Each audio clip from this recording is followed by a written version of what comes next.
Muy buenas noches, estimados y estimadas asistentes. Reciban un cordial saludo a nombre de nuestra Academia Jurídica Lex Jus. Es un placer darles la bienvenida a esta nueva sesión académica.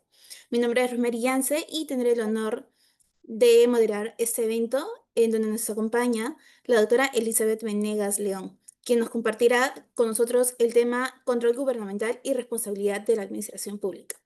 Permíteme compartir brevemente aspectos muy destacados de la doctora.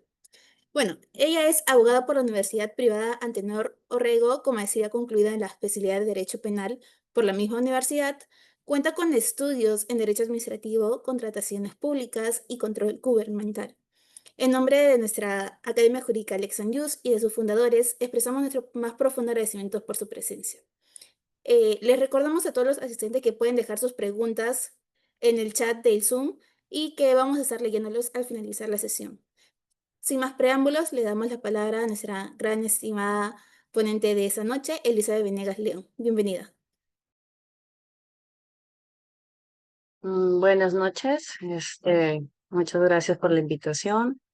Bueno, bienvenidos a todos los participantes que nos acompañan esta noche para compartir algunos temas relacionados al control gubernamental y a la responsabilidad administrativa, tanto personal, propiamente, responsabilidad civil y penal.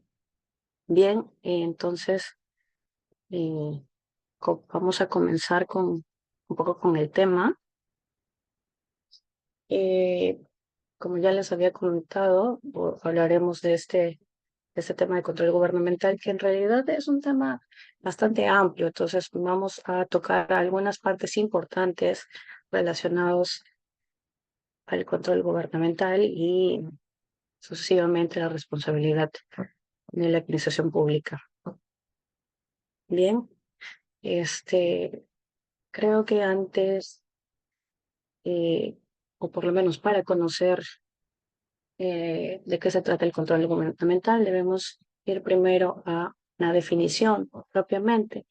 Eh, el control gubernamental consiste en la supervisión, vigilancia y verificación de los actos y resultados de,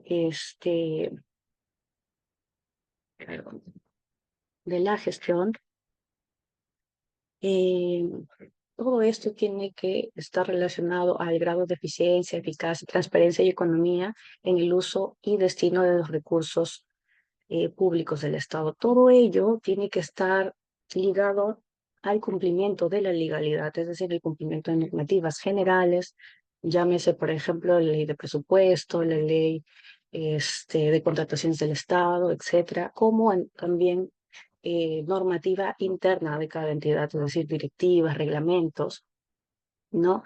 Y también acompañado esto de políticas públicas, ¿no?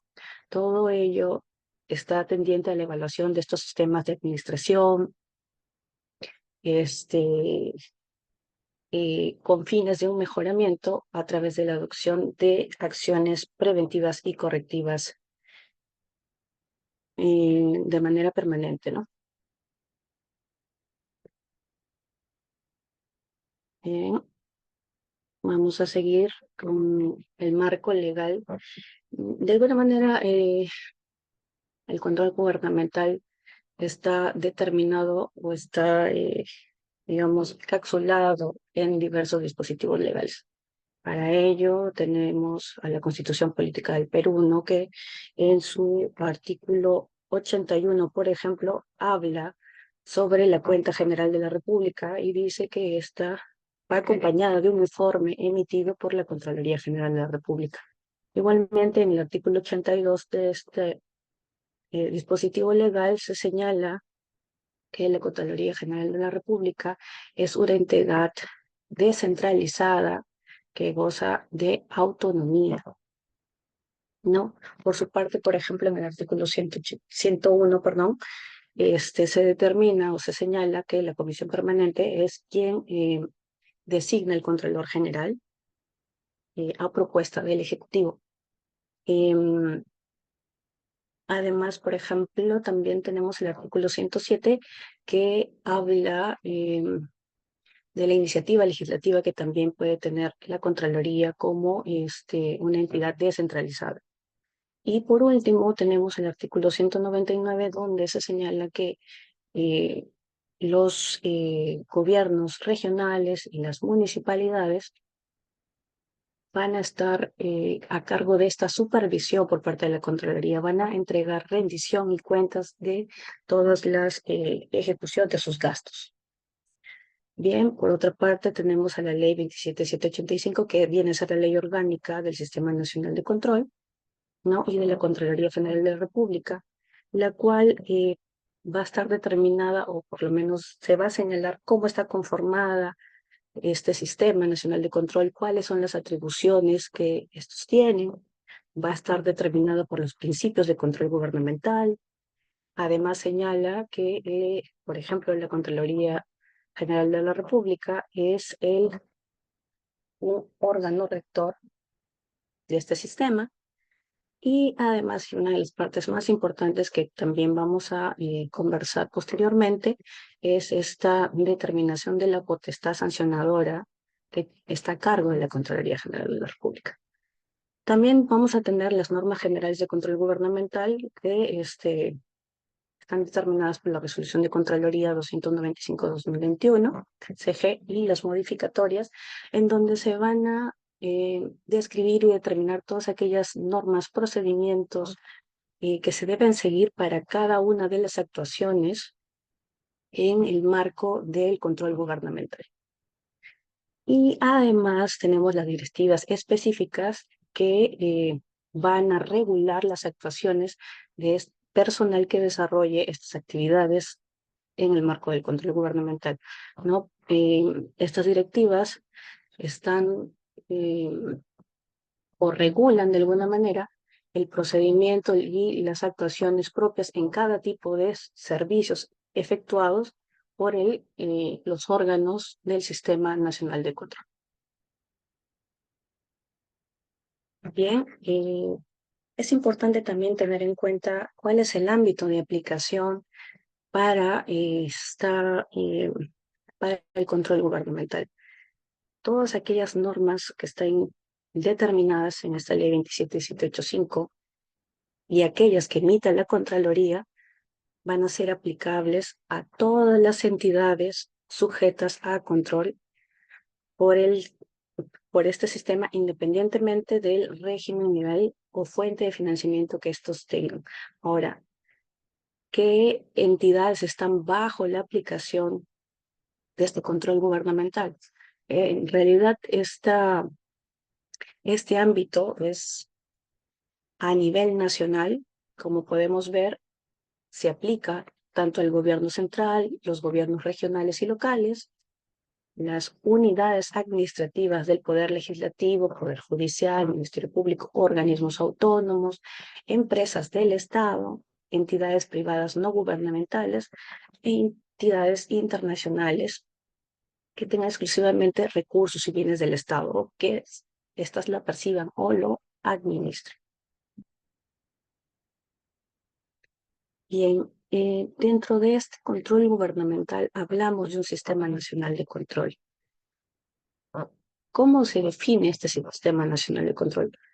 Según el artículo 12 de la ley 27785, este está definido como el conjunto de órganos de control, normas, métodos y procedimientos estructurados e integrados funcionalmente que van a estar destinados a conducir y desarrollar el ejercicio de control gubernamental de forma descentralizada, ¿no? Descentralizada porque, como vemos, se da a nivel nacional en todos los estratos de las entidades, como ya lo hemos visto, gobiernos regionales, locales, gobierno central, empresas públicas, todas aquellas que tengan que ver con la administración de los recursos públicos. Y cuando hablamos de conjunto de órganos, hablamos de sujetos que van a determinar o van a efectuar este trabajo de control propiamente, que ya lo vamos a ver en unas diapositivas posteriores. normas, métodos y procedimientos, porque como hemos visto anteriormente, hay diferentes dispositivos legales que determinan o van a determinar la actuación de quienes lleven a cabo este proceso de control gubernamental, esta supervisión, vigilancia de la legalidad de los usos y utilización de los recursos del Estado, ¿no? Este sistema nacional de control tiene diversas atribuciones, algunas de ellas están aquí señaladas. Como ya hemos visto, están dentro de sus atribuciones, está efectuar esta supervisión y vigilancia propiamente en la verificación de la correcta gestión y utilización de los recursos del Estado, que ya más o menos lo habíamos conversado unos minutos antes. Formular oportunamente recomendaciones para la mejora de la capacidad y eficiencia de las entidades, impulsar la modernización y además el mejoramiento de la gestión pública a través de la optimización de los sistemas de gestión y ejerciendo un control gubernamental. Se va a propugnar la capacitación permanente de los funcionarios y servidores públicos en materia de administración y control gubernamental. Se va a exigir a los funcionarios y servidores públicos la plena responsabilidad por sus actos en las funciones que desempeñan. Eh, como, es- Como estamos comentando, hay una serie de acciones que este Sistema Nacional de Control ejerce, ¿no? Formular estas recomendaciones cuando al momento de ejercer este control gubernamental pueden observar ciertas irregularidades o situaciones que pueden mejorarse en el camino. Entonces, estos órganos de control van a poder efectuar las acciones pertinentes y a partir de las conclusiones a las que lleguen, efectuar las recomendaciones pertinentes para esta mejora. Eh, y además, hablamos de propugnar la capacitación de estos funcionarios. ¿Por qué? Porque muchas veces hay funcionarios o servidores públicos que llegan a las entidades con conocimientos mínimos y necesitan ser capacitados este, para mejorar su desempeño en las labores propiamente de los cargos que asisten. Cuando hablamos de exigir a los funcionarios y servidores públicos la plena responsabilidad de sus actos, vamos a poder ver que a partir de los servicios efectuados por en mérito al control gubernamental, se van a emitir una serie de informes de control donde se van a determinar distintas responsabilidades. En la medida que esto sea determinado de esta manera, se van a poder exigir a estos funcionarios que asuman la responsabilidad de sus conductas, ya sea de acción u omisión, de ser el caso, ¿no? Se va a emitir como resultado de las acciones de control también efectuadas informes respectivos con el sustento técnico legal, como les comentaba, producto de los servicios de control, ya sea posterior o simultáneo, se van a emitir informes respectivos que van a estar determinados, descritos y sustentados técnicamente y legalmente. También brindan apoyo técnico, por ejemplo, a los procuradores públicos o al representante legal de cada entidad en los casos en que se van a iniciar acciones judiciales derivadas de una acción de control. Esto está, digamos, relacionado a las responsabilidades, ya sea penales o civiles, que se puedan observar producto de esta emisión de estos informes de control. Bien, ahora, ¿cómo está conformado este Sistema Nacional de Control? Es un tridente en realidad. Tenemos como el órgano rector de este Sistema Nacional de Control a la Contraloría General de la República. Tenemos también a los órganos de control institucional, también llamados o denominados OSIS, Y además tenemos a las sociedades de auditoría, o también llamados por sus siglas SOA. Bien, la Contraloría General de la República, como bien sabemos, es un ente rector del Sistema Nacional de Control. Está dotado de autonomía administrativa, funcional, económica y financiera. Tiene por misión dirigir y supervisar con eficiencia y eficacia el control gubernamental. Como ya lo decía, es el ente rector de este Sistema Nacional de Control. Bien, la Contraloría también está dotada de diversas atribuciones para que estas puedan ser utilizadas justamente para el desempeño en el control gubernamental. Bien, dentro de las atribuciones va a tener acceso a registros y documentos e información. Claramente, al efectuarse servicios de control, van a necesitar tener información propiamente de la entidad para poder efectuar, primero, tener en cuenta si se han ocasionado o no acciones, conductas objetivas, omisivas o acciones propiamente irregulares, y para ello va a ser un cruce de información. Entonces, para ello van a necesitar tener acceso a esos registros, a documentos e información que van a ser requeridos a la entidad, y que ésta, dentro de un plazo razonable, que es no mayor a 7 días, va a tener que ser entregado a cualquiera de estos órganos del Sistema Nacional de Control, bueno, en este caso a la Contraloría, para seguir efectuando su labor, ¿no?, de control. Va a ordenar acciones de control también, supervisar el cumplimiento de las recomendaciones. Hablábamos de que también se efectúan recomendaciones en mérito a algunas acciones de control propiamente determinadas en algunos informes de control, y estas no solo se quedan en llego a una conclusión y te recomiendo tal cosa, sino que además verifico y hago seguimiento al cumplimiento de estas recomendaciones. Sigo la supervisión de la misma hasta que se lleguen a efectuarse. Va a disponer el inicio de acciones legales. Producto de los servicios de control se determinarán responsabilidades.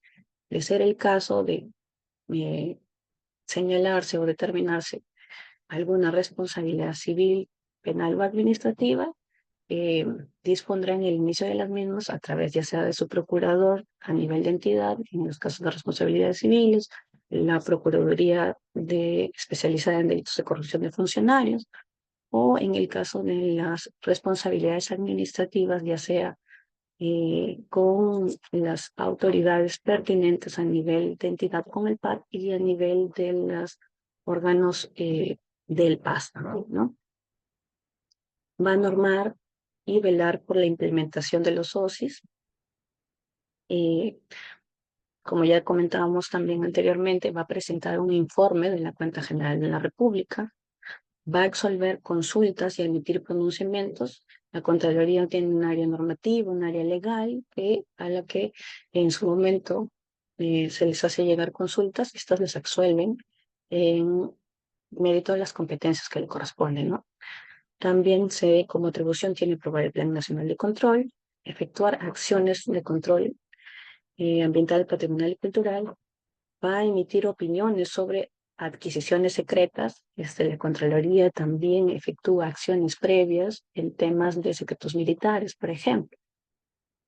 Va a autorizar previamente los presupuestos adicionales de obra, también es parte de sus funciones, y va a informar previamente operaciones, fianzas, otras garantías que se presenten. Bien, y así como estas, también tenemos otras más: requerir apoyo, destacar y funcionar, recibir y atender denuncias y sugerencias, promover la participación ciudadana, participar en procesos judiciales, y otras más señaladas es, en esta diapositiva, ¿no? Va a ejercer una serie de atribuciones para el desempeño de su función fiscalizador, supervisor ¿no? De la legalidad y el uso de los recursos a cargo del Estado. Bien, el siguiente órgano es el órgano de control institucional, también denominado OSI. Su actuación está regulada en mérito de la Resolución de Contraloría General número 392/2020, que aprueba la directiva número 20/2020 CG, ¿no? Que es la directiva de los órganos de control institucional. Esta directiva ha venido siendo modificada y la última modificación se ha efectuado a través de la Resolución de Contraloría 350/2023 CG de septiembre del 2023. El órgano de control institucional veremos que está ubicado en el mayor nivel jerárquico de la estructura de la entidad. Si nosotros vamos a los portales de transparencia de cualquier entidad estatal, podemos advertir al revisar el organigrama que el órgano de control institucional va a estar a la par de el titular de la entidad. En el caso, por ejemplo, en las municipalidades vamos a tener al alcalde, que es el titular de la entidad o la más alta autoridad de esa dependencia, y al mismo nivel va a estar ubicado este órgano de control institucional. Es una unidad especializada responsable de llevar a cabo el control gubernamental propiamente en la entidad. Por eso es que en cada entidad, cualquiera que sea, siempre se va a encontrar una oficina donde desempeñe sus funciones el órgano de control institucional, ¿no? Este va a cautelar la legalidad y la eficiencia de sus actos y operaciones, así como el logro de los resultados mediante la realización de servicios de control y servicios relacionados, ¿no? Estos servicios de control pueden ser previos, pueden ser simultáneos o posteriores. Esto ya lo vamos a conversar más adelante. Y por último, vamos a tener en cuenta que el jefe de OSI es designado siempre por la Contraloría General de la República. El desempeño de los OSIs siempre va a estar comprendido a nivel interno de la entidad, pero va a tener va a estar relacionado directamente o funcionalmente con la Contraloría General de la República, ¿correcto? Y luego tenemos al último órgano de este Sistema Nacional de Control, que son las sociedades de auditoría o las llamadas SOAS. Su actuación está regulada con la Resolución de Contraloría 314/2025, que se ha promulgado en julio de este año, que aprueba la Directiva 60/2025 CG CRECE, que tiene que ver con la gestión de estas sociedades de auditoría, ¿no? Para la ejecución de auditorías financieras gubernamentales. Las OAS se dedican o trabajan para la realización de estas auditorías financieras gubernamentales, ¿no? Conforme a lo dispuesto por las directivas de auditoría financiera. Su designación se va a efectuar mediante concurso público de méritos. Respecto a las sociedades de auditoría, para señalar que forma parte del Sistema Nacional de Control, debe haber sido designada por la Contraloría, porque sabemos que sociedades de auditoría existen muchas, ¿no? Se dedican a temas también privados, pero para determinar o decir que una sociedad de auditoría forma parte de este Sistema Nacional de Control, debe ser eh, designada propiamente por la Contraloría. Bien, ahora, se encuentra clasificado el control gubernamental? Tenemos dos clasificaciones. por una parte, va a estar determinada en función al momento de su ejecución y en función a quién lo ejerce. En función al momento de su ejecución, tenemos el previo, simultáneo y posterior.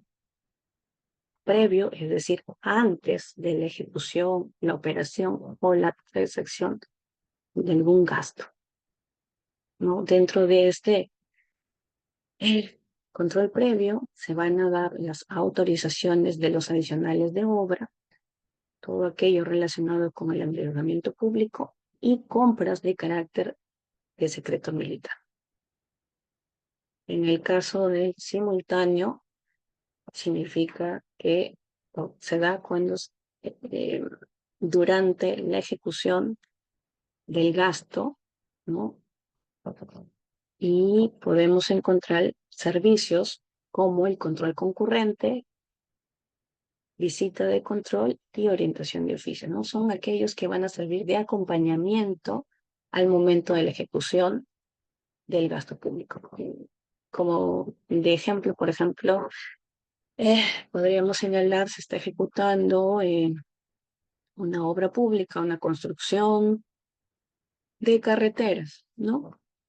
La Contraloría o los OSIS van a estar acompañando al momento de la ejecución de esta obra pública o con la finalidad de poder darles los alcances necesarios para que la ejecución de esta obra, por ejemplo, se efectúe teniendo en cuenta no solamente la correcta ejecución del gasto público, sino también que se efectúe de acuerdo a lo establecido por la normativa vigente y por, en este caso, los expedientes técnicos de obra, ¿no? Que se efectúe conforme a lo planeado, a lo establecido previo a su ejecución y que se sigan los lineamientos correctos para la ejecución propiamente de esta obra, ¿no? Bien, y en el caso del posterior, se da luego de ejecutado el gasto, el procedimiento, aquí se efectúan servicios propiamente de auditorías, ya sea de cumplimiento, de desempeño, financieras, el servicio de control específico también y la acción posterior.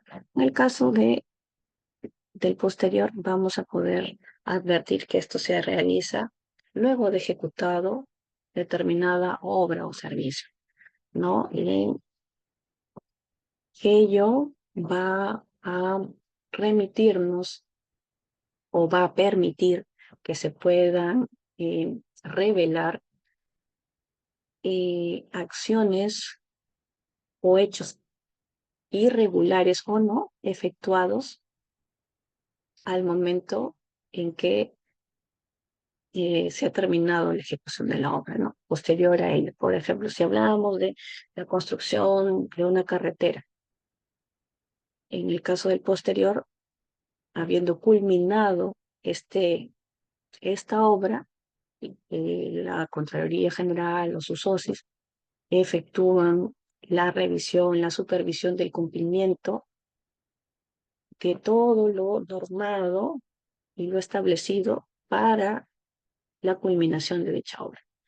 En razón de ello, podrán advertirse si se cumplieron con todas las normas o procedimientos establecidos o si por el contrario existieron hechos irregulares que podrían conllevar a las responsabilidades, ya sea civiles, administrativas, penales.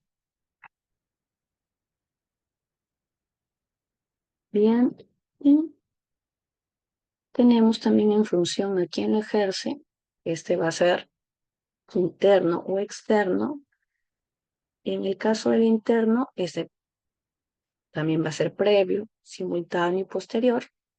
a ser efectuado tanto por las autoridades como los funcionarios y servidores de la entidad, así como el OSI a través de sus servicios de control simultáneo y posterior, mientras que en el externo también va a existir el previo, simultáneo y posterior, pero este va a estar a cargo propiamente en la Contraloría General de la República o el órgano encargado que éste designe.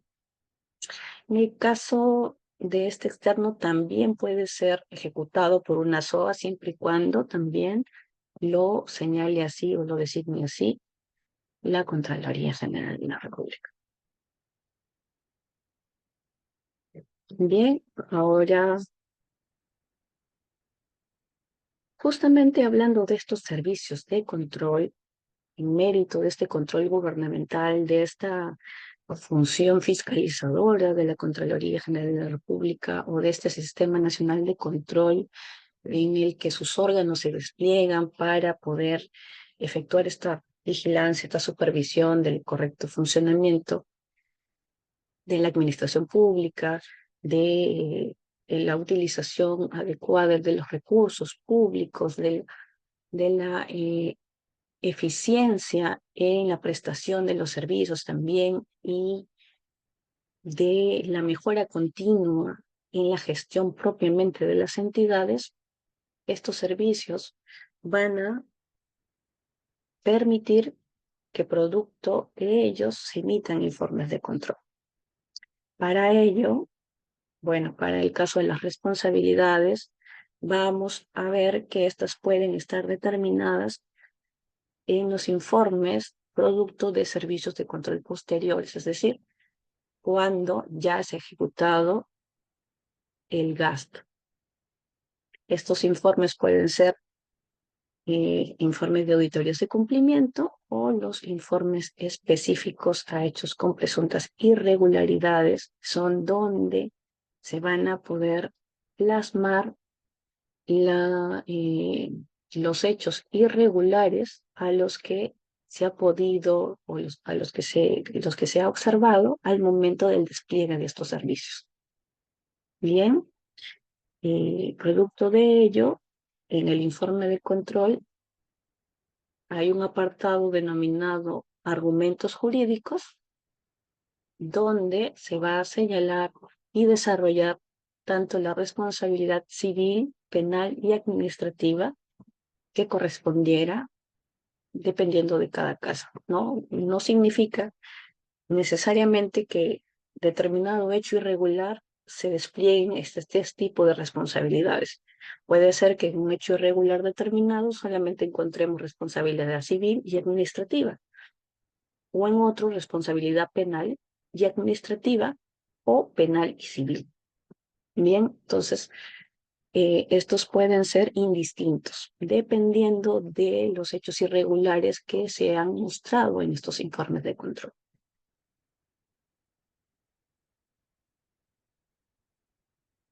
Bien, vamos a empezar hablando sobre la responsabilidad civil. Respecto a la responsabilidad civil, eh, estas siempre van a ser de un daño producido por un tercero, ¿no? Ya sea por dolo, por culpa.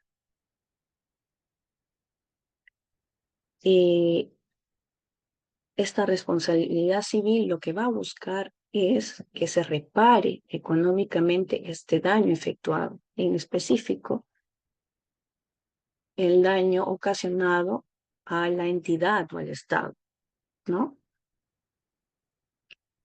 Y lo que, al buscar reparar este daño económico, lo que se requiere es ser indemnizado, ¿no? Por ello. Aquí también podemos hablar del recupero de algún perjuicio económico que se pueda observar de las actuaciones irregulares de funcionarios o servidores públicos. Según la ley 27785, en la novena disposición final, señala como responsabilidad civil, que es aquella en la que van a incurrir servidores y funcionarios públicos, que ya sea por acción u omisión en el ejercicio de sus funciones, esto sí hay que tenerlo muy claro, siempre está relacionado a su ejercicio funcional, hayan ocasionado algún daño económico a su entidad o al Estado. Este daño económico debe ser ocasionado incumpliendo su deber funcionarial, su función específica determinada en los documentos de gestión propiamente de las entidades, es decir, su MOF, su ROF, ¿no? El CAP de repente, donde se pueda advertir cuáles son las funciones que éste tenía que cumplir y en mérito a ello, eh, esta obligación de resarcimiento a la entidad siempre va a ser de carácter contractual y solidario. Cuando hablamos de la prescripción para la acción civil, debemos tener en cuenta que esta prescribe a los 10 años de ocurrido de los hechos que generan el daño económico. Este plazo sirve para que se lleve a cabo el procedimiento y se efectúe también las acciones civiles correspondientes, ¿no? Cuando se emiten los informes de control y se observa la descripción de la responsabilidad civil para ciertos administrados, lo que se efectúa es, bueno, primero se notifica o se comunica este informe de control al titular de la entidad y dentro de las recomendaciones de este informe se señala que debe ser puesto a disposición del procurador de la entidad para que éste realice las acciones civiles que correspondan para determinar las responsabilidades correspondientes y se pueda efectuar la indemnización o la devolución del dinero según el caso que corresponda. Bien. Los elementos de esta responsabilidad civil están determinados por 4 puntos muy concretos: el daño, el acto ilícito o antijurídico, factores de atribución y la relación de causalidad. Bien, como ya lo comenzábamos, el daño viene a ser toda afectación sufrida para la entidad, efectuada ¿por quién? Por funcionarios o servidores públicos, ¿no? Según el texto de la ley 27785,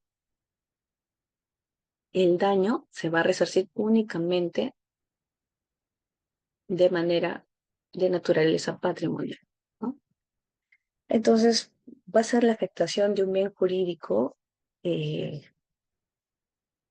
el cual va a tener como consecuencia el derecho de la entidad o el Estado a ser resarcido. Este resarcimiento debe ser el resarcimiento, para ser resarcible, el daño debe ser real, tangible o cuantificable, es decir, eh, estar concretizado el monto económico o la cantidad del detrimento económico efectuado a la entidad, producto o como una consecuencia necesaria del acto ilícito que se tuvo que haber consumado. Si no se ha consumado, entonces no podríamos señalar que existe un daño real, concreto y tangible, ¿correcto? Ahora, este daño puede ser el daño emergente, que viene a ser el empobrecimiento directo y concreto como consecuencia de esta lesión efectuada a los bienes que se encontraban en la esfera patrimonial del Estado. Y por otro lado, el lucro cesante, en el que el Estado va a dejar de ganar como consecuencia del daño sufrido por parte de las acciones o omisiones cometidas por los funcionarios y servidores públicos.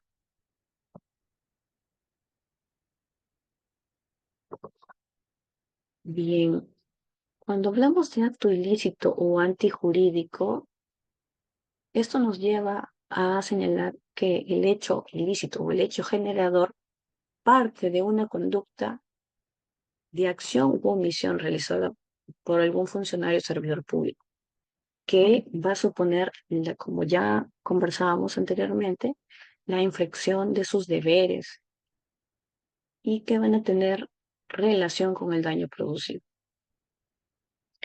Este hecho ilícito o esta conducta activa o omisiva va a tener como principal característica la antijuridicidad, es decir, que esta conducta, ya sea acción u omisión, debe haber transgredido alguna obligación específica atribuida a este funcionario o servidor público, eh, la cual puede estar contenida en una norma legal, en reglamentos, ¿no?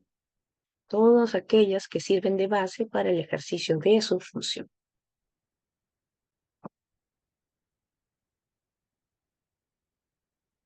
Ahora vamos a hablar sobre los factores de atribución. Y la pregunta es, ¿a título de qué es responsable este funcionario o servidor público?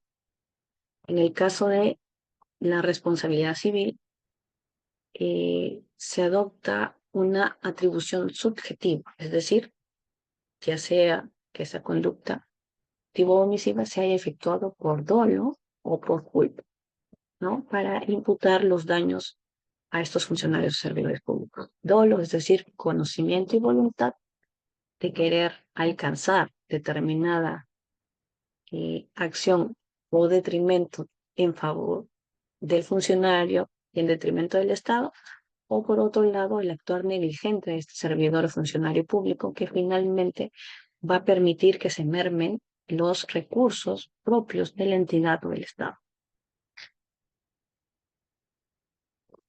Entonces, para la responsabilidad civil se exige que el funcionario o servidor público eh, haya efectuado un comportamiento que haya estado determinado ya sea por el dolo o la culpa.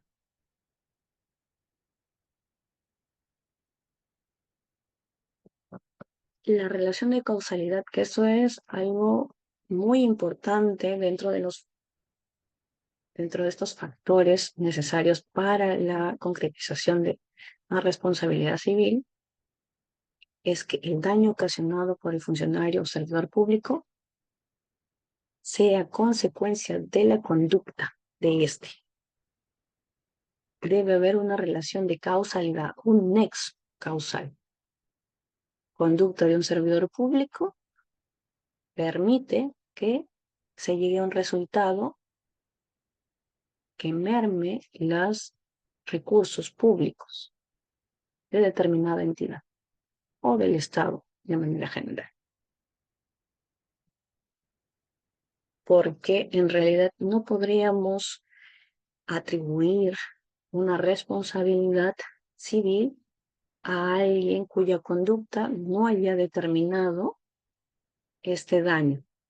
Siempre tiene que haber una relación de causalidad.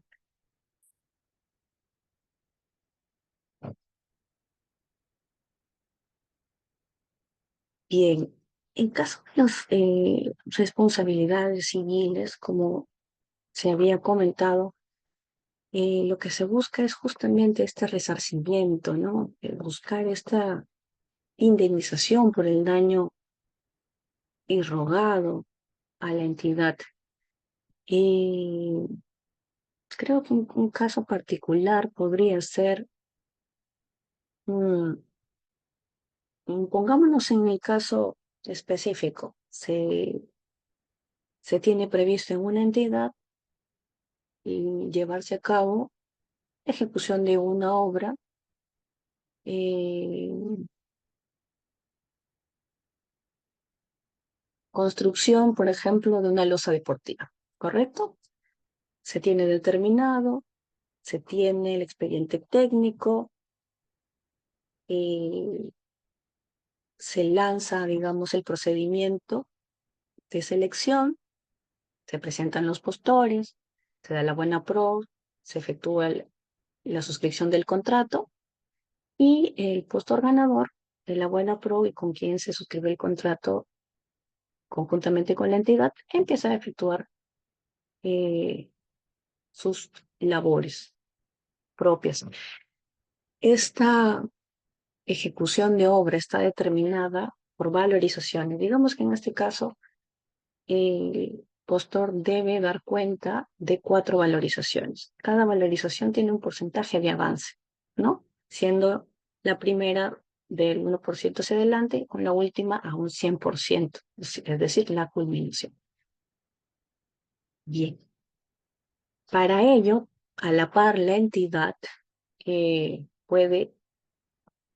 debe efectuar o tener a un supervisor de obra y para ello efectúa también su procedimiento y contrata a un supervisor, un ingeniero especializado encargado de la supervisión de la obra. Es decir, que éste cumpla con todo lo establecido, no solo en el contrato, sino también en el expediente técnico. Hablamos de metrados, hablamos de eh, los instrumentos a utilizar, hablamos de los insumos, ¿no?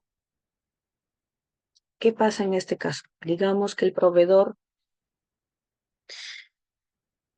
tiene que presentar la primera valorización en una fecha determinada y tiene que tener un porcentaje de avance, digamos, del 25%. Y al siguiente de 25, y al siguiente de 25, y por último de 25, sumados el 100%.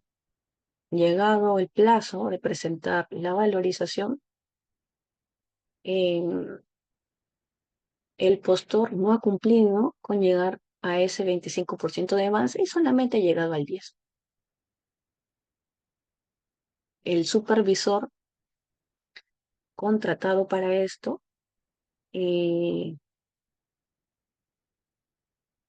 ha efectuado otras labores fuera de la obra y no se ha percatado del cumplimiento de, del porcentaje de las valorizaciones. Entonces, lo que hace el contratista, emite su informe y dice, yo he cumplido con el 25% establecido, aunque en la realidad sabemos que no ha sido así. El supervisor de obra dice, como no está en la obra propiamente, solamente revisa el tema documental y dice, sí, todo ok, yo también doy mi informe y digo que se ha cumplido con el porcentaje establecido. Y eso pasa con las demás valorizaciones. Llegado el tiempo de efectuar la última valorización importante, la culminación del proyecto, se puede verificar que el contratista no ha cumplido con el 100%, sino, digamos, con el 60%. El supervisor no da cuenta de este incumplimiento, sino que más bien valida y dice, sí, ha cumplido con el 100%, emite su informe, da la conformidad, el área usuaria eh, revisa solamente documentalmente y dice, todo bien, doy conformidad y que se le pague. Entonces, ¿qué tenemos aquí? Que, por un lado, el supervisor contratado por la entidad para efectuar, como su propio nombre lo dice, la supervisión del cumplimiento de todo lo establecido para la ejecución total de la obra, ha sido deficiente y ha permitido que se pague la totalidad del contrato, pese que este no ha sido cumplido por el postor. Entonces, en mérito a eso, al no advertir tales situaciones, tampoco se efectuaron el cobro de las penalidades por incumplimiento, por mora en el plazo y otras que se pudieran presentar. Entonces, este no cobro de penalidades implica un detrimento para los recursos del Estado, sí, porque estás dejando de percibir algo que estaba determinado en el contrato y pactado por las partes, sobre todo también porque no se ha cumplido con la finalidad del proyecto, no se ha cumplido y a pesar de eso se ha hecho el pago completo. Entonces ahí vemos, por ejemplo, que podríamos estar ante una responsabilidad de tipo civil que conllevaría a que los servidores, en este caso, por ejemplo, el supervisor y el jefe del área usuaria, quienes dieron las conformidades sin efectuar observación alguna y sin determinar eh, el cobro de las penalidades, ellos podrían ser procesados por responsabilidad civil y se buscaría el resarcimiento por este dinero pagado cuando no correspondía y por el no cobro de las penalidades. Entonces, sería un ejemplo de cómo en alguna situación propiamente de control se pueden evidenciar hechos irregulares que conllevarían a una responsabilidad civil y, por tanto, que se busque este resarcimiento económico. Bien, ahora vamos a hablar sobre la responsabilidad penal. Como sabemos, respecto a la responsabilidad penal, va a ser aquella donde van a incurrir también tanto servidores como funcionarios públicos, todo ello en el ejercicio de sus funciones, cuando estos hayan efectuado actos u omisiones que están tipificados como delito en el Código Penal. Como sabemos, el Código Penal tiene sus apartados especiales para los delitos cometidos por funcionarios públicos. En este caso, la responsabilidad penal, vamos a ver que el sujeto activo siempre va a ser el funcionario o servidor público, mientras que el sujeto pasivo va a ser el Estado, ¿no? La entidad que ha sufrido el agravio. Y el bien jurídico protegido de manera general va a ser el correcto funcionamiento de la administración pública.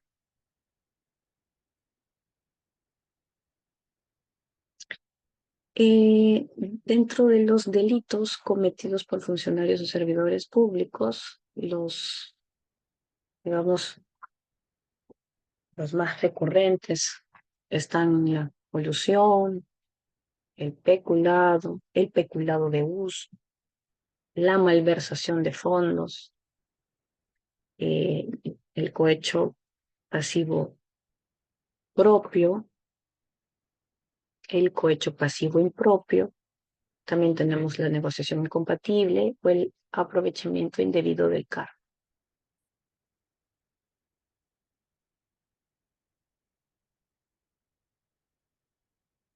Bien.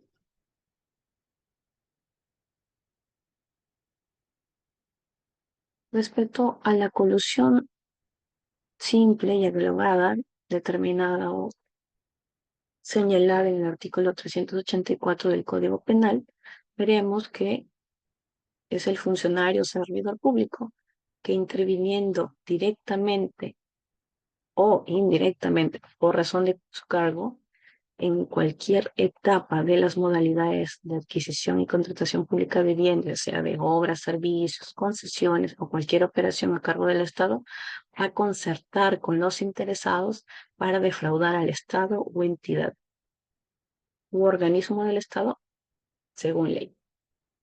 Bien, en este caso, con la colusión simple, solo con la mera concertación ya se estaría efectuando la realización de este delito. Con la mera concertación no necesariamente implica que va a tener un resultado. La sola concertación ya conlleva a que se haya efectuado este delito. Como vemos, también tiene que ver, o siempre está ligado a que este servidor o funcionario público lo ejerza en razón de su cargo, ¿correcto? En el caso de la colusión agravada, tiene también ciertos matices de lo ya señalado, pero hay una variante que eso lo vamos a ver. El funcionario servidor público que también interviene directa o indirectamente, obviamente en razón también de su cargo, ya sea en las contrataciones y adquisiciones de bienes, obras o servicios, concesiones o cualquier operación a cargo del Estado, también mediante la concertación con los interesados, defraudar patrimonialmente al Estado, a la entidad o al organismo del Estado. A diferencia de la colusión simple, en la colusión agravada sí se necesita que se efectúe este resultado, que es defraudar patrimonialmente al Estado. ¿Ok? Eh, y bueno, se agrava un poco más la situación cuando el agente actúa como integrante de una organización criminal, ¿no? Como una persona vinculada o que actúe por encargo de ella. Las conductas también recaídas sobre programas con fines asistenciales, de apoyo a inclusión social, ¿no? Siempre que el valor del dinero, los bienes, los efectos o las ganancias involucradas supere las 10 UITs, ¿no? Y la gente se aproveche de su situación de calamidad pública o emergencia sanitaria, como cuando se dio, por ejemplo, el caso del COVID, o la comisión del delito compromete la defensa y seguridad de soberanía nacional. Eh, un típico caso de colusión, por ejemplo, en la colusión agravada también, mm, funcionarios o servidores públicos que en ejercicio de sus funciones también eh, conciertan con terceros para defraudar al Estado patrimonialmente. Estos casos se han podido ver, por ejemplo, también en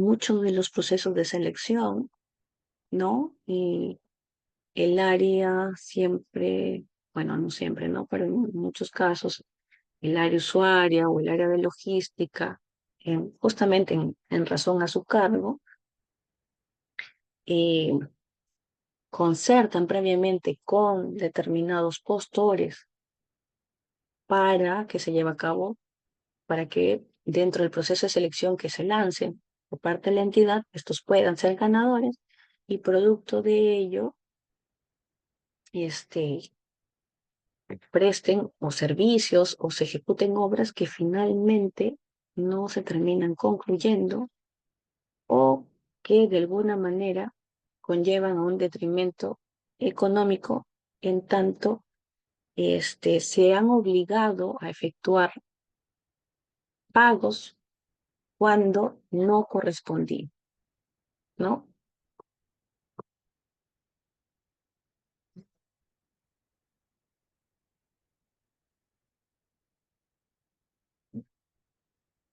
Ya, luego tenemos al peculado doloso y culposo. El peculado doloso, en este delito, el funcionario o servidor público que se apropia o utiliza en cualquier forma para sí o para otro caudales o efectos cuya percepción o administración o custodia le estén confiados por razón también de su cargo. Mientras que en el peculado culposo se da si la gente por culpa da ocasión a que se efectúe por otra persona la sustracción de caudales o efectos. Por ejemplo, en el peculado doloso podríamos hablar del caso de un servidor público, por ejemplo, que desempeña sus funciones en el área de seguridad y serenazgo de una municipalidad, por ejemplo. Este servidor público tiene a cargo la puesta de supervisión de los procesos relacionados a cómo están determinados las a cómo están determinados el uso por ejemplo, los camionetas utilizadas por los serenos para hacer los recorridos, ¿no? Por las comunas, ¿no? Por el tema de vigilancia. Bien, a ver, digamos que este servidor público tiene como función justamente este, llevar un, eh, llevar a cabo la supervisión del correcto funcionamiento de estas unidades, de que contengan o que puedan tener el combustible para que cumplan los recorridos, ¿no? Que además esté a cargo de la supervisión del cumplimiento de los turnos por parte de los serenos. Bien, entonces en ese interín, este servidor público tiene pues a su cargo también estas camionetas, digamos, utilizadas por los serenos para estos recorridos, a las que se les provee de combustible para efectuar estos recorridos también. Digamos que la entidad tiene 10, 10 camionetas, cuya utilización va o está orientada justamente al tema de serenas. Bien, tiene 10 a su cargo. De esas 10, pasado unos meses, 2 de ellas presentan desperfectos y dejan de funcionar. Bien, en esa situación, esas 2 camionetas dejan de circular y se quedan dentro este, de una playa de estacionamiento, qué sé yo. Solamente nos quedan 8 para la utilización. No obstante, cuando esté administrado a cargo de esta supervisión, de este procesamiento de estos vehículos y de la correcta utilización de los recorridos, etcétera, también está proveer o solicitar, por ejemplo, la cantidad de combustible para la utilización en esas camionetas. Normalmente, este administrado, perdón, este funcionario o este servidor público pide una cantidad, no sé, pues a ver, pongámosles unos, o bueno, em, tanque lleno para cada una de las unidades vehiculares, ¿correcto? Pero normalmente este tanque lleno para cada una de estas unidades vehiculares se pide para 10 camionetas. Pero ya tenemos conocimiento de que 2 de ellas ya no están en funcionamiento, sino que solamente tenemos 8. Sin embargo, este servidor público, pese a tener conocimiento de tal situación, no reporta estas particularidades, esta falta de funcionamiento, sino que más bien sigue solicitando la misma cantidad de combustible, como si las 10 camionetas estuvieran operando.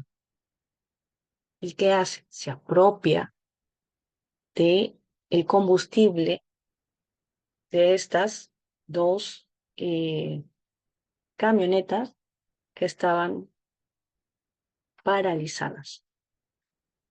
Entonces, vamos a ver que en este ejemplo, este servidor público tenía como función supervisar, dar cuenta de todas las situaciones correspondientes al tema de serenazgo, utilización de los autos, y sin embargo no pone en conocimiento, sino que más bien el mérito justamente de su cargo solicita este combustible y se lo apropia. Bien, esos son caudales del Estado que le fueron confiados en razón de su cargo, porque este tenía cargo de la supervisión, su mantenimiento, velar por el correcto funcionamiento de todo lo que tiene que ver con el uso y las formas de poner en funcionamiento estos vehículos. Bien. Sí. Y el famoso peculado de uso. Eh, Aquí veremos que el funcionario o servidor público también, para fines ajenos al servicio, usa o permita que otro o permite que otro use vehículos, maquinarias o cualquier instrumento de trabajo pertenecientes a la administración pública o que se halle bajo su guardia, ¿no? Un típico caso es, por ejemplo, a los, a un alcalde, por ejemplo, un alcalde titular de la entidad que está constantemente yendo a reuniones protocolares, a visitando obras propiamente en la ejecución de su comuna. Se le, eh, se le otorga para el uso propio de su cargo un vehículo, una camioneta, un auto, para que pueda efectuar los traslados correspondientes, ¿no? No obstante, por ejemplo, este funcionario, este alcalde, utiliza este vehículo para llevar a sus hijos diariamente a su centro de estudios. Además, traslada a la esposa a su centro laboral. Entonces, vemos, por ejemplo, que este funcionario ha utilizado un vehículo propiamente designado para acciones de su función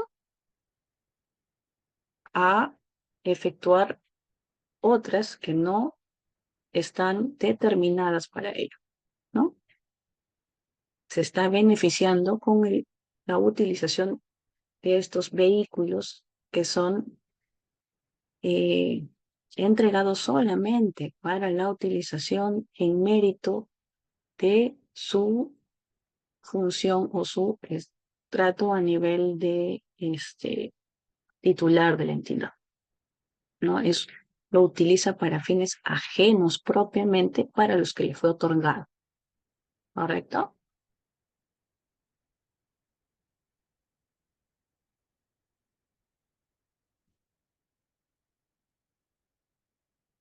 Y en el caso de la malversación, está determinada en el artículo 389 del Código Penal.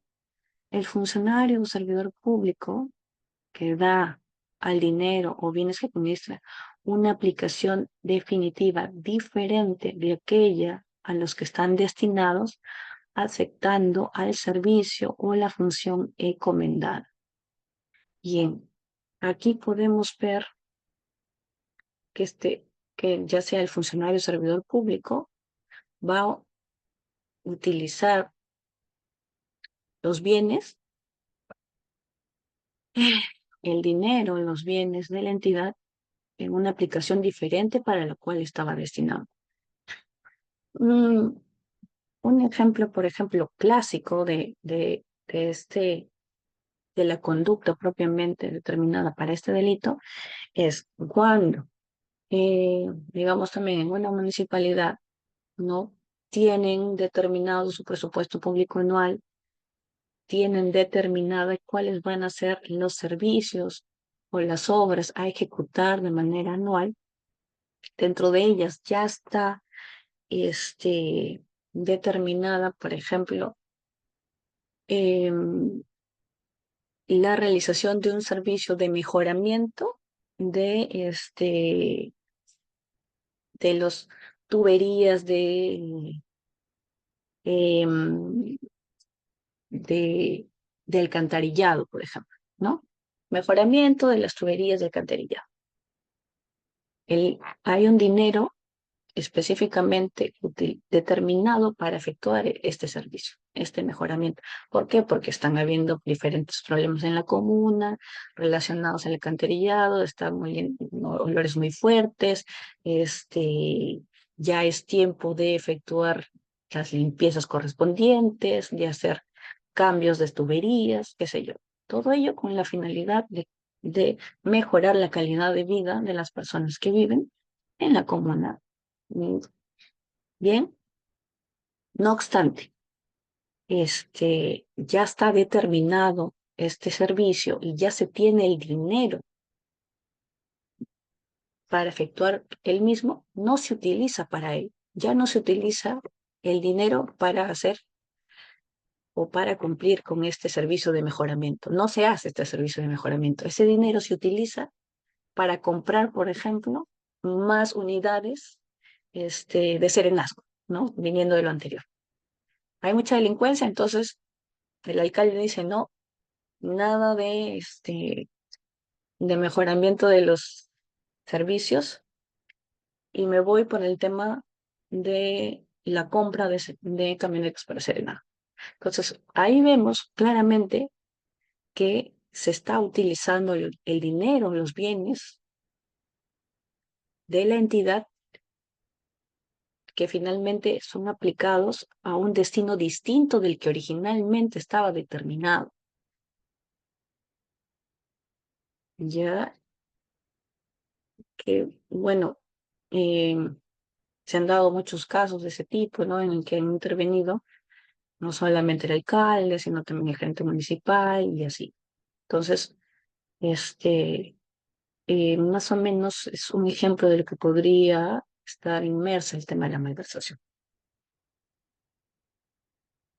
Bien, en el caso del cohecho pasivo propio, el funcionario y servidor público, ya sea que acepte, reciba,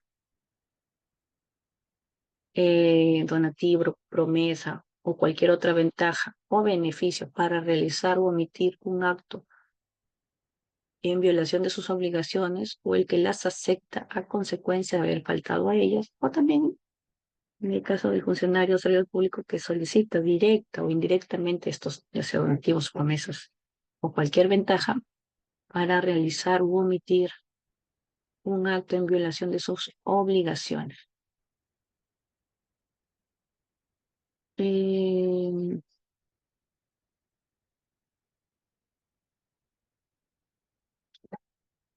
Habíamos hablado anteriormente del caso del supervisor de una obra, ¿cierto? Digamos que en este caso ya no, el supervisor no se encontraba en obra, no sabía, sino sí se encontraba efectuando sus labores propias de supervisión. Estaba a la vista que la obra no se estaba ejecutando en el porcentaje de avance que correspondía. No obstante, el contratista, por ejemplo, eh, eh, conversa con este supervisor y le dice, mira, mi porcentaje de avance a la fecha es menor, efectivamente, pero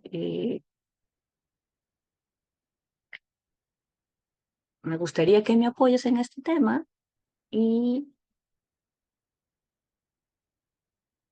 señales pues que estoy cumpliendo con el porcentaje de avance en los informes que tú emitas, y yo, y pues por ahí le trae algún, alguna especie de donativo, ¿no?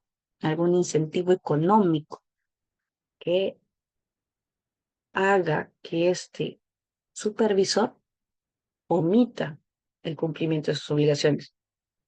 Es decir, ante ello, el supervisor, en vez de dar cuenta y observar el no cumplimiento del avance de la obra requerida en el tiempo correspondiente, sino que por el contrario, emite un informe y señala que se ha cumplido con todos los parámetros y que se ha cumplido con los porcentajes de avance, entonces ya está efectuando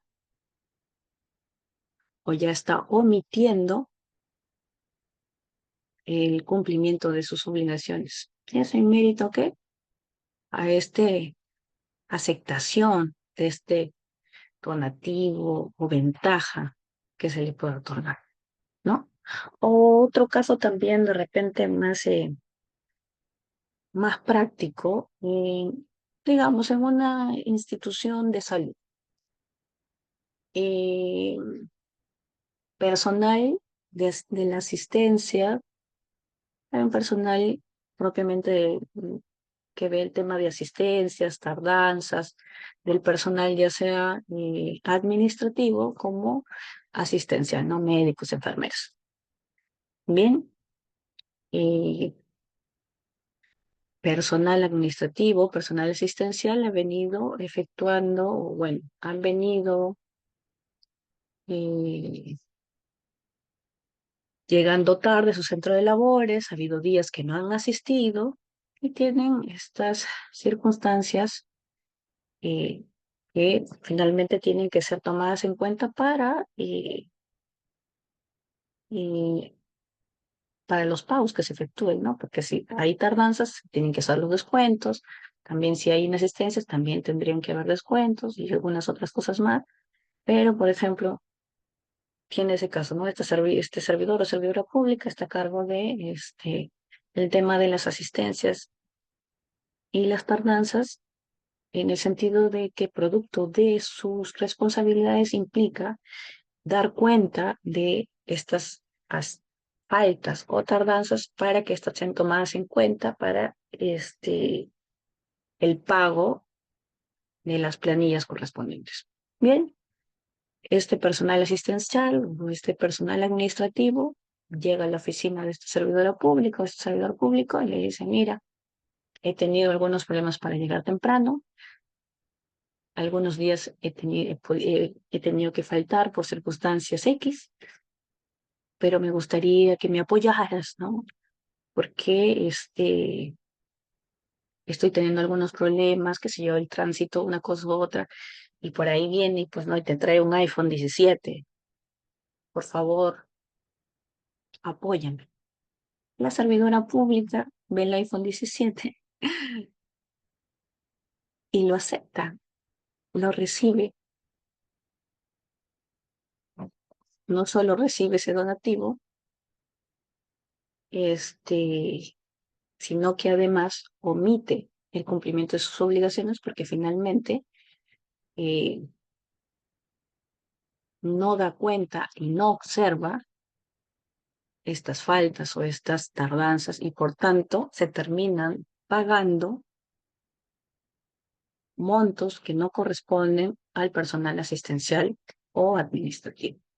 Entonces, ahí vemos que este funcionario servidor público acepta este donativo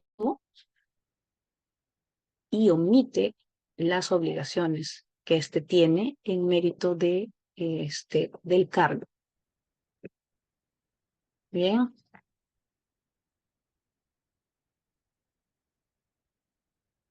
el funcionario, en el caso del cohecho pasivo impropio, el funcionario o servidor público que acepte o recibe donativo, promesa o cualquier otra ventaja o beneficio indebido para realizar un acto propio de su cargo o empleo sin faltar a su obligación o como consecuencia del día realizado. También aquí también va a solicitar, puede solicitar directo o indirectamente el donativo, la ventaja indebida, ¿no? Para realizar un acto propio de su cargo o empleo, sin faltar propiamente a su obligación.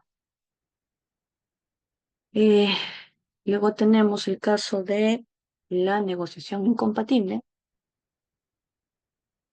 Con este delito de negociación incompatible o aprovechamiento indebido, el funcionario o servidor público que indebidamente, en forma directa o indirecta o por acto simulado, se interesa en provecho propio o de tercero por cualquier contrato u operación en el que intervenga por razón de su cargo. Eh, Me parece que en el 2015 hubo un caso de dos servidores públicos, me parece que fue una municipalidad de Ancash, eh, en las que intervinieron primero el que fuera en su momento el jefe de seguridad de Serenazgo también, el eh, jefe de administración también, porque estos dos personajes, los servidores públicos, eh, permitieron que se efectúe la contratación de un menor de edad como parte de los miembros que realizan esta labor de serenazgo. Estos servidores públicos conocían que el individuo al que se estaba contratando no era mayor de edad y por tanto no cumplía con los requisitos legales y propiamente que exigía la naturaleza del ejercicio del cargo que se iba a realizar, y pese a ello efectuaron la contratación, se interesaron indebidamente en la contratación de este menor de edad. Me parece que los sentenciaron a ambos administrados. No recuerdo bien los años que le dieron, pero sí, efectivamente, ya me parece que la sentencia ya ha salido en este año 2025. Eh, de hecho, si hablamos de porcentajes de casos que han sido condenados o sentenciados, producto de los informes de control emitidos por este Sistema Nacional de Control, hay un impacto bastante grande en realidad. No, me parece que en el caso de los informes de auditoría que contienen estas responsabilidades penales, de un 100% tenemos creo un casi 98% eh, de sentencias condenatorias. Bien, salimos de la responsabilidad penal y entramos ya en la responsabilidad administrativa, que tiene dos vertientes. Por un lado, la responsabilidad administrativa disciplinaria y por otro lado, la responsabilidad administrativa funcional.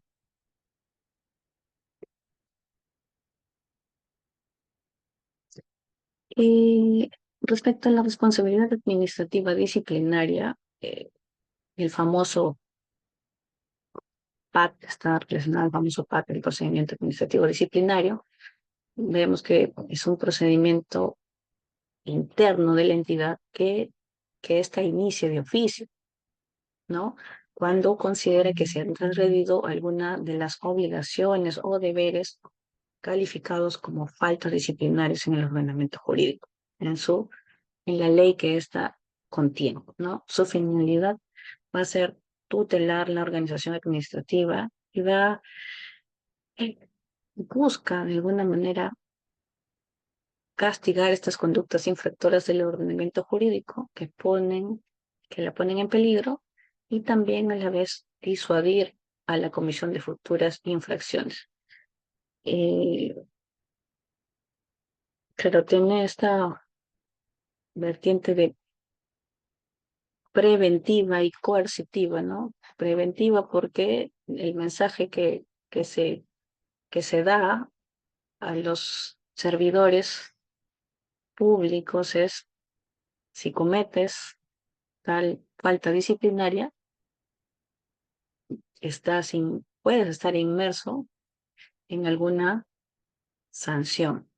Y aquellos que la han cometido, se va también la parte coercitiva, se va a castigar esas conductas infractoras. El procedimiento administrativo disciplinario es aplicable a funcionarios y servidores públicos que estén bajo el ámbito del Decreto Legislativo 276, el CAS, es decir, del el Decreto 1057 y el régimen laboral privado, que tiene que ver con el Decreto Legislativo 728. Entonces, va a ser aplicable a todos esos regímenes laborales. Este procedimiento sancionador está regulado por la ley 30057, que es la ley del servicio civil, y en la cual se van a poder observar las faltas de carácter disciplinario. Estas están contenidas en su artículo 85. También va a estar regulado por el reglamento de esta ley, que es el Decreto Supremo 040-2014 PCM, y además también está relacionado con la Directiva 2-2015 de SABIR. Como bien hemos dicho, en la responsabilidad administrativa efectuada por la entidad va a efectuar de oficio eh, esta persecución, digámoslo así, para determinar eh, si se han efectuado o no determinadas faltas. Dentro de este proceso administrativo disciplinario se puede advertir la presencia de determinados actores. Por ejemplo, tenemos el apoyo administrativo, que es la Secretaría Técnica, que necesariamente tiene que ser una persona que ejerza derecho, sea abogado. Los administrados, que vienen a ser los servidores civiles, los ex servidores civiles, las autoridades administrativas, que tienen que ver con la autoridad instructora y la autoridad sancionadora, y además la autoridad del procedimiento recursal, que tiene que ver con aquellos que vean materias de apelación. Por un lado puede ser la Oficina de Recursos Humanos para las sanciones determinadas como la anotación escrita, y el Tribunal de Servicio Civil para cuando se den los casos de sanciones de suspensión de institución. Mm, los tipos de sanciones que se puede o están determinados en el PAD, tenemos la amonestación verbal, la amonestación escrita, la suspensión, la destitución, que también puede tener una sanción accesoria como la inhabilitación. Y como vemos, está determinada por una primera instancia o una segunda instancia. La primera instancia está determinada también por la autoridad instructora, sancionadora, y la segunda instancia, como vemos, puede ser o el área de recursos humanos o el Tribunal Superior, eh, el Tribunal de Servicio Civil. Ujú. En los casos de las autoridades del PAD a nivel de gobierno nacional, vamos a ver, por ejemplo, que el órgano instructor puede ser una comisión ad hoc, es decir, dos funcionarios de rango equivalente, o el jefe de recursos humanos. En el caso del órgano sancionador va a ser el titular del sector. En los gobiernos regionales y locales veremos que el órgano instructor va a ser el jefe inmediato, y el órgano sancionador puede ser también una comisión ad hoc que esté conformada por dos miembros elegidos entre los directivos de la entidad de rango inmediato inferior, o un jefe o responsable de los recursos, del área de recursos humanos.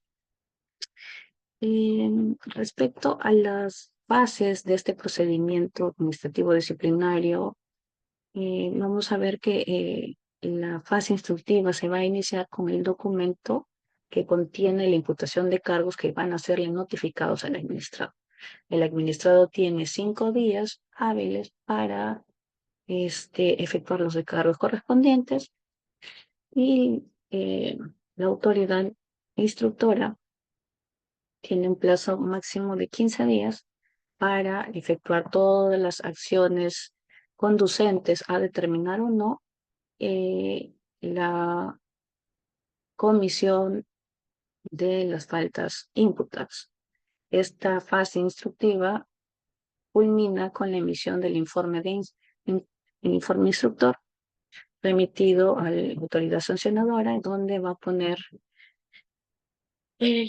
donde va a proponer la sanción que estime pertinente la autoridad instructiva, ¿no? La fase sancionadora también se efectuarán todas las acciones correspondientes a determinar o a emitir, en su caso, sanción o no al lugar a la sanción, y con ello se dé el archivamiento del procedimiento administrativo disciplinario. ¿No? De ser el caso, si es que efectuara el recurso de apelación pertinente, iría a la segunda instancia, ¿no? Para que también pudieran observar el recurso pertinente. Bien, ahora vamos a hablar de la responsabilidad administrativa funcional. La responsabilidad administrativa funcional va a estar a cargo de la Contraloría General de la República. Es ella la que tiene, es esta la que tiene esta potestad para sancionar, como lo comenté al inicio de esta charla. eh, la ley 27785, su ley orgánica, determina de manera expresa esta potestad sancionadora para la Contraloría y constituye un régimen especial. Y va a ser aquella en la que van a incurrir los servidores o funcionarios que han contravenido el ordenamiento jurídico, las normas internas de la entidad a la que pertenecen, se encuentre vigente o no el vínculo laboral contractual al momento de su identificación. Es decir, no necesariamente implica que estos servidores o funcionarios públicos todavía sigan manteniendo este vínculo laboral con la entidad. Pueden haber culminado su vínculo laboral y pese a ello, esta responsabilidad administrativa funcional les alcanza, ¿correcto? El marco normativo bajo el que se rige esta responsabilidad administrativa funcional es la ley 27785, que como lo hemos venido comentando, determina de manera expresa esta potestad sancionadora por parte de la Contraloría General de la República. Y luego tenemos la ley 31288, que es la ley que tipifica las infracciones por responsabilidad administrativa funcional, que tiene un catálogo de 32 infracciones, que bueno, producto de una sentencia del Tribunal Constitucional de esas 32, me parece que ya no están activas 4, me parece, de ellas. Ya ha quedado como 28 por ahí, si no me equivoco. Y luego tenemos la resolución de Contraloría número 166/2021 CG y sus modificatorios, que viene a ser esta resolución de Contraloría, es la que aprueba el reglamento propiamente de la responsabilidad administrativa funcional, ¿no? Se han venido dando una serie de modificatorias. La última modificatoria ha sido en el 2024. Y bueno, este reglamento va a determinar cuáles son los procedimientos y va a también dar las reglas, las pautas para que se siga propiamente este procedimiento administrativo sancionador. Bien, los órganos del procedimiento, al igual que en el procedimiento administrativo disciplinario, tenemos una primera y una segunda instancia. Bien, la primera instancia también está determinada también por un órgano instructor, el cual va a estar encargado de efectuar todas las actuaciones conducentes a determinar la existencia o no de la infracción por responsabilidad administrativa funcional, ¿no? De los hechos que son remitidos al procedimiento sancionador. Como les había comentado anteriormente, estos tipos de responsabilidades se van a ver reflejadas producto de los servicios de control efectuados por los órganos del Sistema Nacional de Control, ya sea Contraloría, OSIS, por ejemplo, ¿no? En mérito de estos servicios de control se emiten como productos los informes de control. Dentro de estos informes de control se van a poder apreciar hechos irregulares, los cuales van a tener o de los cuales se van a determinar determinadas responsabilidades. Dentro de ellas también la responsabilidad administrativa funcional. Y en el caso del órgano sancionador, también este órgano de primera instancia tiene a su cargo la decisión sobre la imposición de la sanción por la comisión de la infracción de responsabilidad administrativa funcional o también a su caso la declaración anual lugar a la imposición de sanción. No, todo ello va a estar eh, valorado en base al pronunciamiento emitido por el órgano de primera instancia, denominado órgano instructor, ¿no? En el caso de la segunda instancia, tenemos al Tribunal de Responsabilidades Administrativas, que va a ser el encargado de conocer y resolver en segunda instancia eh, los recursos de apelación interpuestos por los administrados contra las resoluciones emitidas por la primera instancia del procedimiento sancionador, en este caso la resolución de sanción emitida por el órgano sancionador y además los recursos de queja.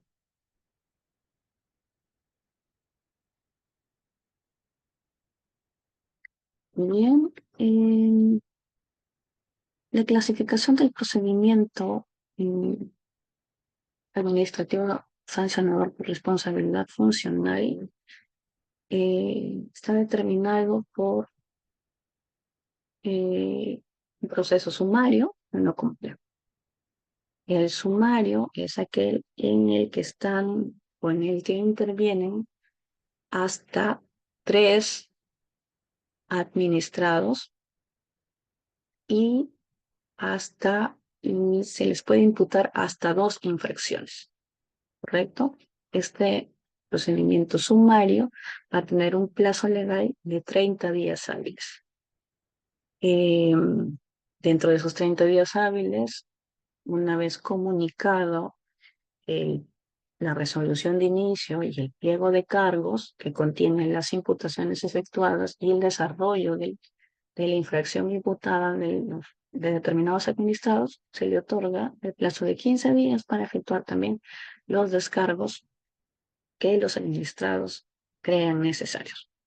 En el caso del procedimiento complejo, el procedimiento complejo es aquel que va a estar constituido por más de 4 administrados a los que se les está señalando presunta responsabilidad administrativa funcional eh, y de 3 mayor a 3 infracciones, ¿no? Que se les imputen más de 3 infracciones. Este proceso complejo va a tener un plazo legal de 60 días y también se les va a otorgar 15 días a los administrados para que efectúen los descargos que estos crean pertinentes posterior al comunicado de la resolución de inicio y de los pliegos de cargos pertinentes. Y los tipos de sanción que se efectúan en un procedimiento de responsabilidad administrativa funcional es únicamente la inhabilitación. A diferencia del PAP, vemos que en donde hay amonestación escrita, suspensión, destitución, en la responsabilidad administrativa funcional solamente vamos a tener como sanción la inhabilitación. Ahora, sanción va a variar en relación a la gravedad de la infracción cometida. Si la infracción está catalogada como grave o así tipificada, se puede dar una sanción de inhabilitación entre un rango no menor de 60 días calendarios y mayor a 1 año.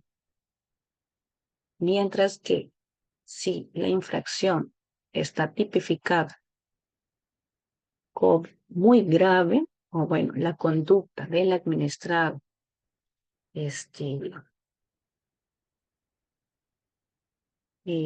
está determinada como una acción, como una una infracción muy grave, su sanción será de inhabilitación en un rango no menor de 1 año hasta 5 años. Entonces vemos, por ejemplo, una diferencia entre el procedimiento administrativo disciplinario y el procedimiento administrativo sancionador. Otra de las diferencias que puede haber entre un procedimiento administrativo disciplinario y un procedimiento administrativo por responsabilidad funcional, que por ejemplo en este último el plazo de prescripción es de 4 años, mientras que en los del PAP vemos que es dos tipos de prescripciones, una corta, que es de 1 año de conocido la falta, de 1 año de conocido la falta por el área de recursos humanos sobre quien hace sus veces, y de 3 años de conocido propia la falta en sí. Entonces ahí tenemos dos tipos de desarrollo en relación a la prescripción. ¿Correcto? Y bueno, estos son algunos de los alcances relacionados a las responsabilidades tanto civil, penal y administrativa con sus variantes de PAP y PAS que pueden advertirse de los informes de control y que vienen a ser un producto de los servicios de control efectuados en mérito a este vigilancia o supervisión del correcto funcionamiento de la administración pública, de sus recursos, de sus bienes. Bien, por mi parte, eso sería todo.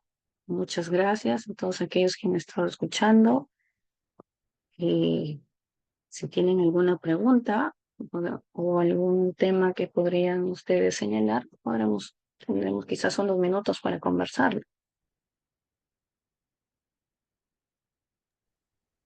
Agradecemos profundamente a todos por su valiosa presencia, especialmente a usted, doctora, e igual por la participación activa de los miembros que han estado presentes en esta reunión.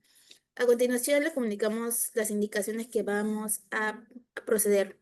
Eh, Se tiene un minuto para poder recolectar lo que van a ser sus preguntas, sus consultas o alguna recomendación que tienen con respecto al tema que se ha presentado. Pueden dejarlo en el chat, que vamos a estar haciendo lectura de ello para que la doctora también pueda resolverlos.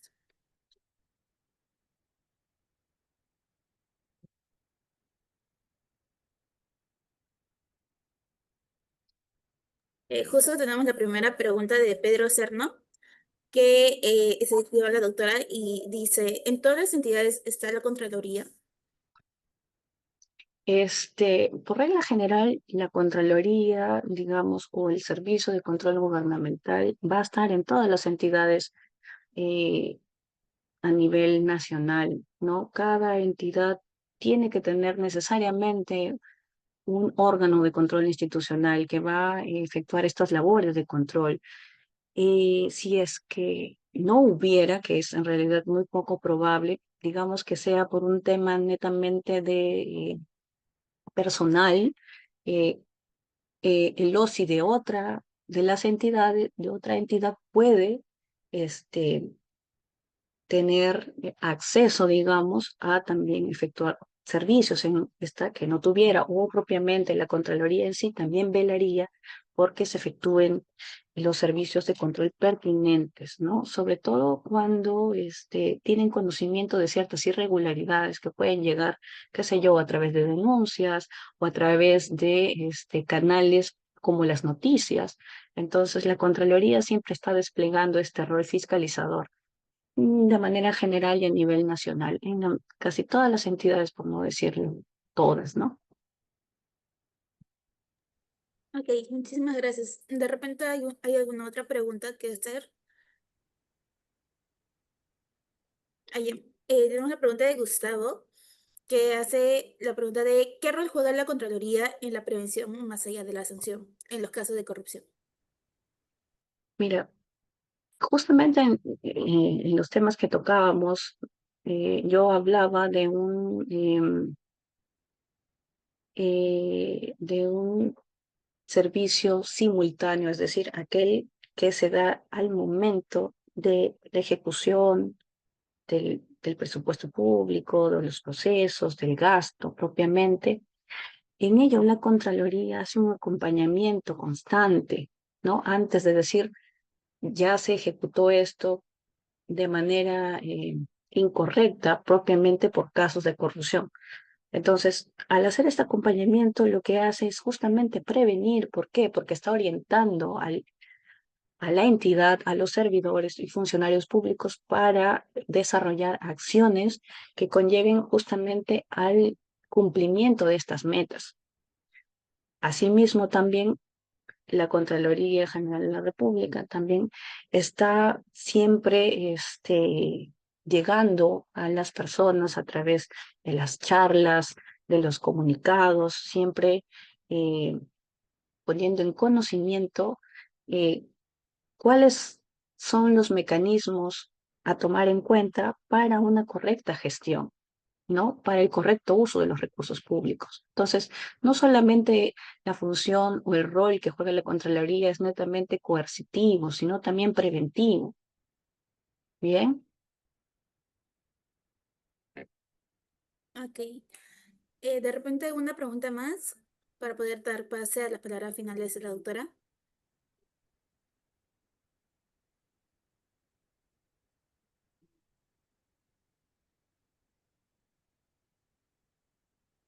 Creo que ya no hay preguntas que responder, doctora. Doctora, le damos ese espacio para que nos pueda dar unas palabras finales a modo de conclusión, por favor. bien, primero agradecerles a ustedes, a la Academia Jurídica, por la invitación, por este espacio para poder tener o poder expresar alguna de las ideas relacionadas netamente pues al control gubernamental y a las responsabilidades que pueden derivar de justamente este trabajo de control que efectúa la Contraloría y sus órganos también de acompañamiento. Y el rol de la Contraloría está siempre dirigido a que se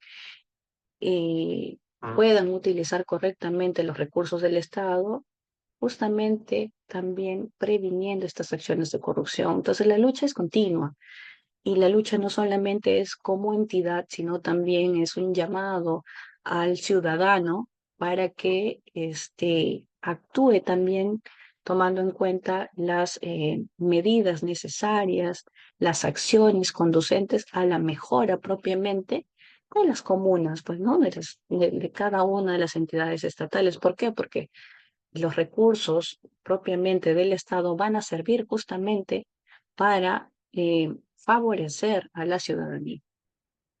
Y nada, agradecerles a todos los presentes por poder compartir conmigo alguno de estos temas y las preguntas también dirigidas. Muchas gracias. Tengan buenas noches. Muchísimas gracias, doctora. En sí, su conocimiento y la exposición de hoy día ha sido de mucha ayuda también para todos los futuros abogados que desean especializarse en esta rama.